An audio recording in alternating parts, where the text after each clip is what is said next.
Here's the news of the day. Saudia Group unveiled the Lilium eVTOL jet in Riyadh, set to enhance regional connectivity and boost tourism in Saudi Arabia by 2026.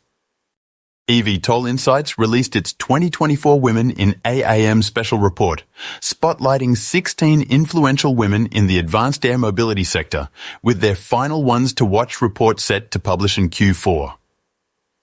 Vertical Aerospace won the Shaping the Future Award for its advanced eVTOL battery system, highlighting UK leadership in zero-emission aviation technology and industry growth.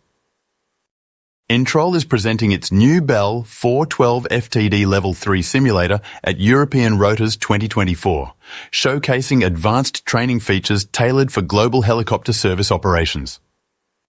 Eddie Matane, CEO of Pacific Helicopters Ltd, has been honoured by CASAPNG for 48 years in aviation, recognising his contributions to safety and service across Papua New Guinea. QAI Aviation has expanded its operations with 15,000 additional square feet at Rostava Airport, boosting service capacity and strengthening its market position. With 7.8 million acres burned this season, aerial firefighters face increasing risks, having lost 4 pilots in their critical efforts to protect homes and forests.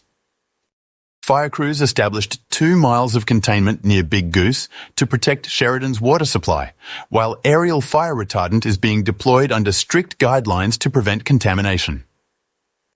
The Cook government has added 2 Black Hawk helicopters and a new fire station to strengthen Western Australia's firefighting efforts for the upcoming bushfire season.